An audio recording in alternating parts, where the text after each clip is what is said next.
বৈষম্য বিরোধী ছাত্র আন্দোলনের এক অংশ ও নাগরিক কমিটির নেতাদের নিয়ে গঠিত হয়েছে নতুন রাজনৈতিক দল জাতীয় নাগরিক পার্টি। নতুন এই দলের সাথে জামায়াতের সংশ্লিষ্টতার কথা শোনা যায়। এবার সেই বিষয় নিয়ে কথা বলেছেন জনপ্রিয় ইসলামিক বক্তা প্রয়াত জামায়াত নেতা মাওলানা দেলওয়ার হোসেন সাইদির ছেলে মাসুদ সাইদি। কি বললেন তিনি? মোহাম্মদ সোহাগ বিশ্বাসের রিপোর্টে। প্রয়াত জামাত নেতা মাওলানা দেলওয়ার হোসেন সাইদির ছেলে মাসুদ সাইদি বলেছেন, ছাত্রদের নতুন দলের সঙ্গে জামায়াত ইসলামের কোনো সম্পর্ক নেই।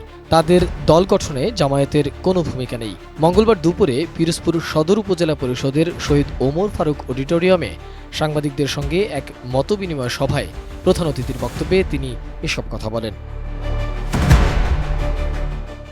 নতুন দলের সঙ্গে জামায়াতের সম্পর্ক নেই জানিয়ে তিনি বলেন, ছাত্ররা যে জুলাই বিপ্লবের ঘোষণা দিতে চায়, তারা যে সম্ভাবনাকে সামনে নিয়ে আন্দোলন করছে এবং ফ্যাসিস্ট সরকার পতনের জন্য বিশাল ভূমিকা পালন করেছে, সেই সম্ভাবনাকে তারা বাস্তবায়ন করতে চায়। তারা দেখেছেন রাজনৈতিক দলের প্রভাবটাই বেশি, তাই আমার মনে হয় তারা ধারণা করছে ছাত্র হিসাবে তা সম্ভব নয়, তাই দল গঠন করেছে। কোয়ালিটি সম্পন্ন আন্তর্জাতিক মানের CMT 500W CSRM committed for better steel. Masud Saidi বলেন, রাজনৈতিক দল সরকারে যাওয়ার আগে অনেক প্রতিশ্রুতি দেয়, কিন্তু চেয়ারে বসে সেটা পালন করে না। সেটা অতীত ইতিহাস। ছাত্ররা হয়তো অতীত ইতিহাসকে খুব ভালোভাবে মাথায় রেখেছে, এজন্য তারা সরকার বা রাজনৈতিক দলের নীতিকথার উপরে আস্থা রাখতে পারছে না, বিশ্বাস রাখতে পারছে না। তাদের দাবি আদায়ের জন্য সম্ভবত তারা নিজেরাই দল গঠন করেছে।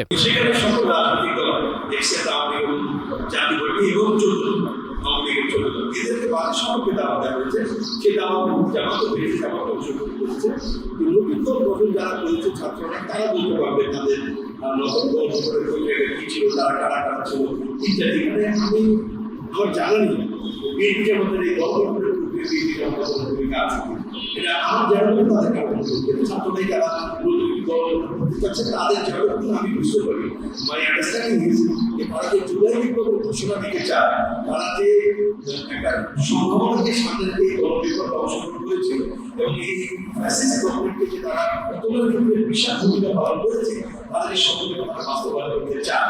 তারা দেখেছে তারা দাবি আদায়ের মাধ্যমে এমনি করতে পারছে না, পলিটিক্যাল একটা দলের প্রভাবটাই বেশি থাকছে।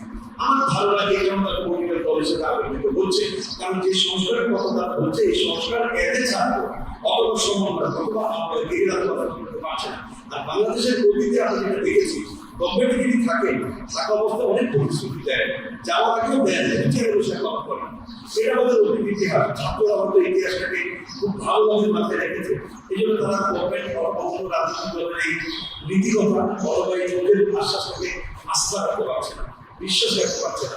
এই জন্য তারা চাচ্ছে তাদের যে সংস্কারগুলি আছে, দেশের সাংবিধানিক যে সমস্ত পদ প্রতিষ্ঠানকে আওয়ামী লীগ মোটামুটি ধ্বংস করে দিয়ে গেছে, এই সমস্ত পদ প্রতিষ্ঠানকে তারা একটা সংস্কার চায়, একটা রিফর্ম চায়। তারা চাচ্ছে এটা করে তাদের নির্বাচনটা হোক। জেলা জামায়াতে ইসলামের মিডিয়া বিভাগের সম্পাদক সোহরাব হোসেন জুয়েলের সভাপতিত্বে আরও বক্তব্য দেন পিরোজপুর জেলা জামায়াতের আমির অধ্যক্ষ তাফাজ্জল হোসাইন ফরিদ। মোহাম্মদ সোহাগ বিশ্বাস, ডেস্ক রিপোর্ট, ATN নিউজ।